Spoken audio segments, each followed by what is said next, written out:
con otro amigo de la familia Sin Censura, otro miembro de este espacio libre como el viento, el doctor Isaac de Paz González, jurista y constitucionalista, quien ya está listo para hablar sin censura. ¿Cómo te va, doctor? Te mando un abrazo a la distancia. Hola, Vicente, ¿qué tal, público? Muy buenos días. Oye, pues ¿cómo ves este debate por la reforma eléctrica? ¿Cómo ves el caso de la oposición que mete a cabilderos? ¿Cómo ves esta guerra de narrativas por la soberanía, por la que yo particularmente pues tengo simpatía, obviamente, la soberanía energética, la soberanía eléctrica, la nacionalización del litio y aquellos que le apuestan a defender los intereses de las empresas, sobre todo extranjeras? Doctor, ¿cómo ves todo esto?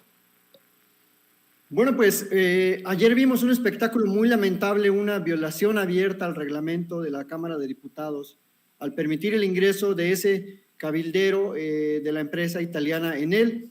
Refleja el grado de desesperación de la oposición, especialmente del PRIAN, en el que, pues ya sin el menor recato, están abiertamente, te digo, Vicente, violando el reglamento de la Cámara, dando información privilegiada, información que se discute en la Cámara, que todavía no es una ley, que todavía no emerge a reforma constitucional y que ya la están, digamos, compartiendo con las empresas.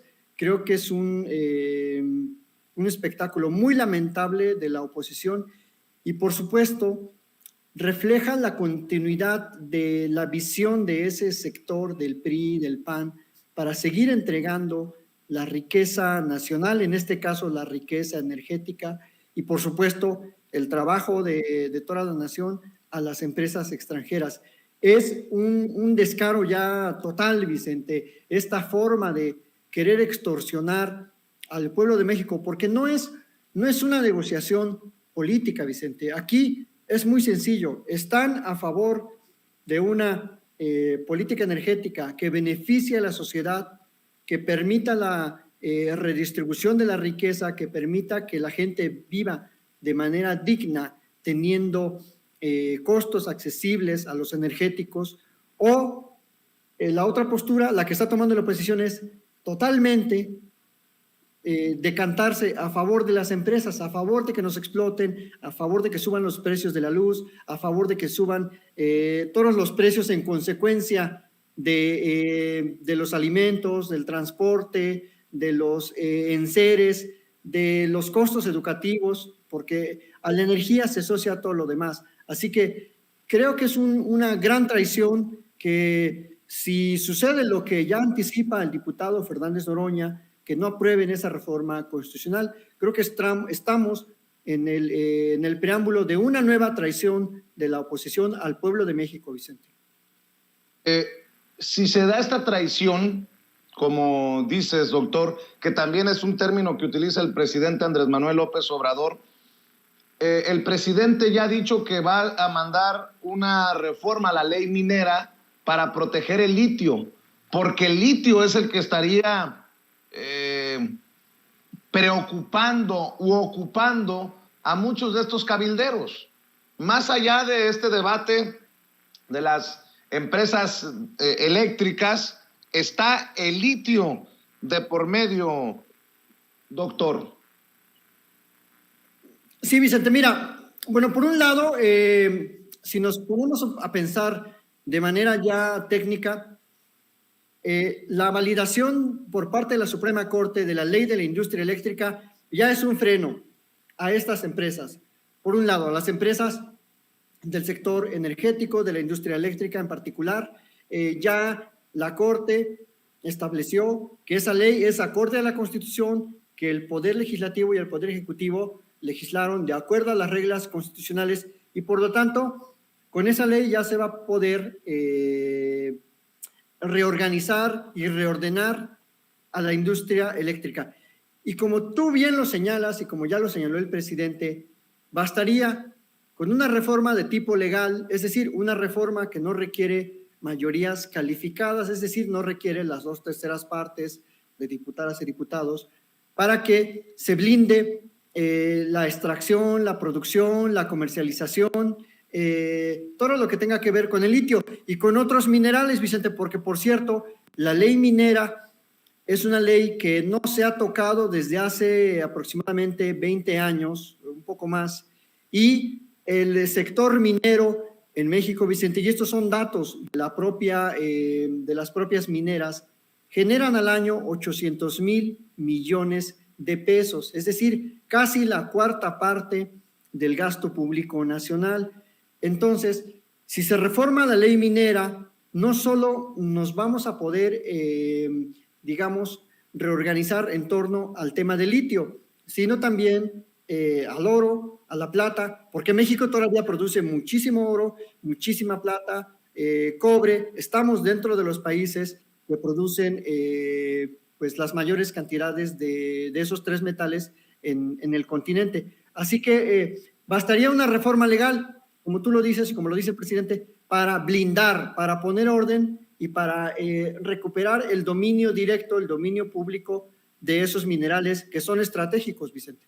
Entonces, yo creo que con una reforma legal bien hecha, sin necesidad de estar negociando con la oposición, bastaría para poner orden y blindar el sector energético del litio.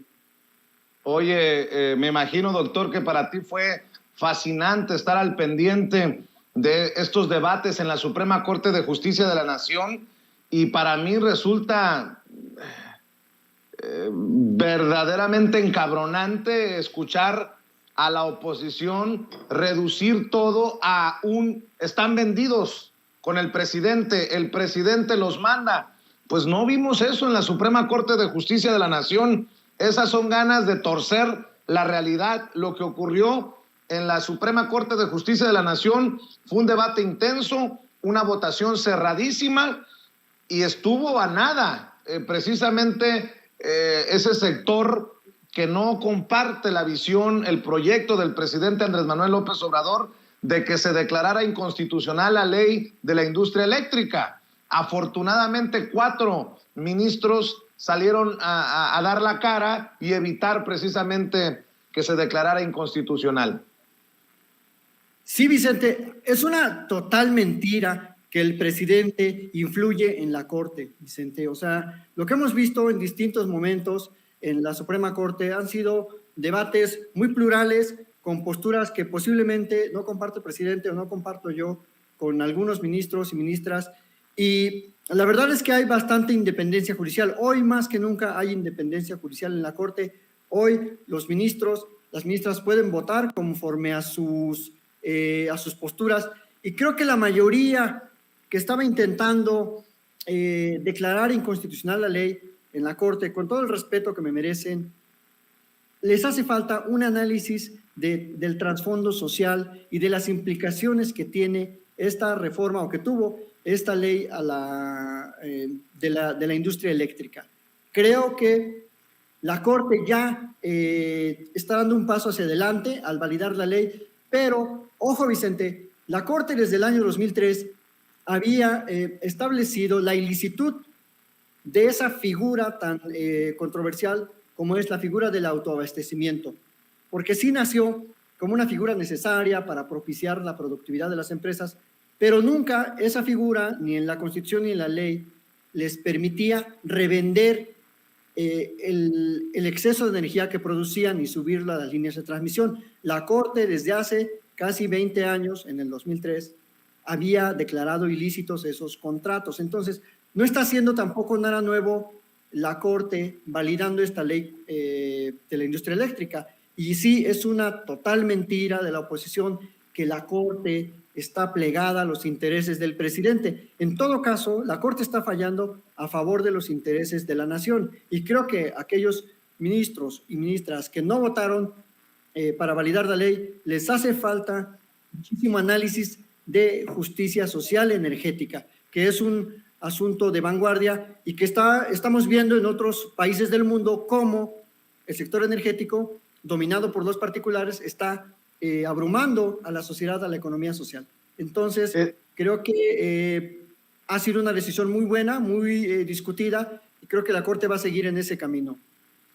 Doctor, nada más para aclarar, porque hay muchos comunicadores, grandes periodistas de México, muy confundidos, como Sergio Sarmiento. Si no se declara inconstitucional, eso quiere decir que es constitucional. O corrígeme si estoy equivocado, porque muchos están jugando con esto de que quedó ambiguo y que nos dejaron ahí a medias los ministros. Si se declara que no es inconstitucional, está claro, pero en este caso que no logran la inconstitucionalidad, pues es constitucional. Así lo entiendo yo. ¿Así es? Así es, Vicente, es absolutamente constitucional. Son unas interpretaciones sesgadas, son un grupillo de académicos que dice, es que los votos de minoría pueden servir como referencia para que los amparos pendientes se resuelvan a favor de las empresas. Es una absoluta mentira, Vicente. El artículo 105 de la Constitución señala claramente las reglas. Si una ley no es declarada contraria a la Constitución, por supuesto que es constitucional. Todas las leyes per se lo son. Todas las leyes son constitucionales porque todas las leyes las hace el Poder Legislativo, las publica el Ejecutivo y en ese momento ya son constitucionales. Obviamente, cuando se controvierten, cuando se cuestionan y van a la Corte en un mecanismo, como en este caso la acción de inconstitucionalidad, la Corte es la única que puede declarar la inconstitucionalidad o en distintos amparos, pero es una absoluta aberración. Ni siquiera conocen el efecto de las sentencias de acuerdo a lo que dice el artículo 105 de la Constitución y su ley reglamentaria.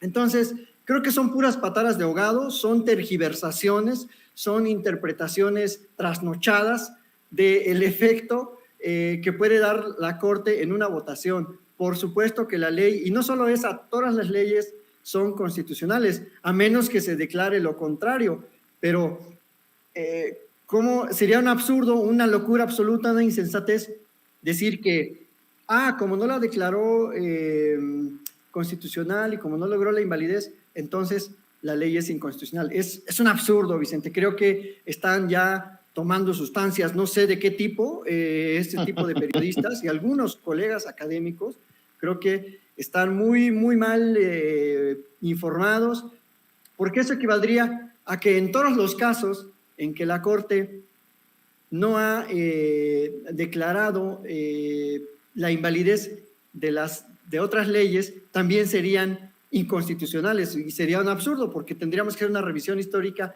y tendríamos que decir, no alcanzó la mayoría, pero sí son inconstitucionales, sí son contrarios a la Constitución. O sea, sería algo como muy, muy tonto, y perdóname la expresión. Entonces, no, Vicente, la ley es plenamente y absolutamente constitucional, la ley de la industria eléctrica. Y si no, pues bueno, que me prueben lo contrario, o que le digan eso a los ministros, a ver qué se van a reír de ellos. Quedan como simplemente cabilderos, que es lo que son de la industria energética extranjera. Eso es lo que son, Vicente. Lo único que quieren hacer es quedar bien con sus patrones. Oye, doctor, y levantabas la mano para darnos tu opinión, tus comentarios sobre la nueva ley de humanidades y ciencia.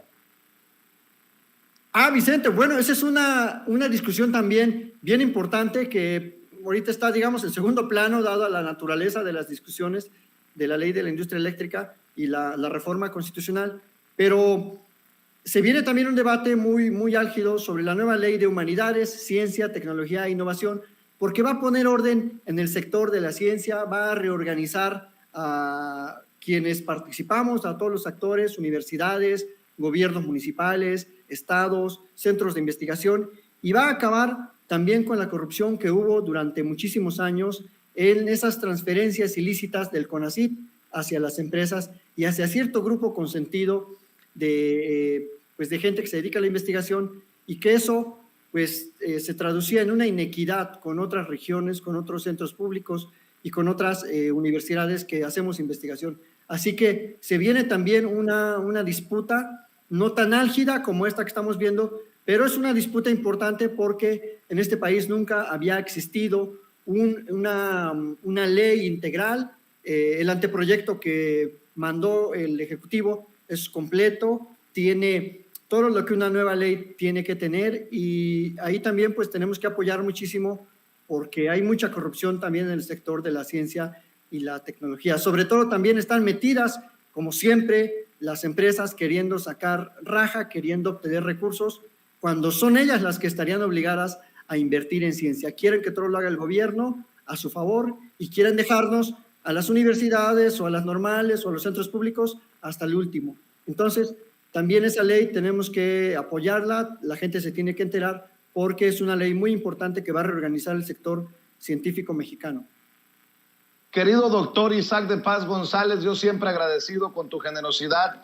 ¿Por qué no cerramos invitando a la gente para que te siga en tu canal de YouTube, para que esté al pendiente de lo que opinas, de lo que comentas también en otras redes sociales, por favor? Claro que sí, Vicente, en @Isaac de Paz en Twitter y en Isaac de Paz González, así como aparece en el cintillo en YouTube. Y pues muchísimas gracias a ti, Vicente, a tu público. Una disculpa por mi ausencia media prolongada, pero bueno, ya sabes que aquí estoy para opinar sobre estas cuestiones tan importantes para el país. Y muchas gracias nuevamente por el espacio. Lo importante es que ya estás de regreso y te mando un abrazo, Isaac. Cuídate mucho, doctor. Que pases excelente día.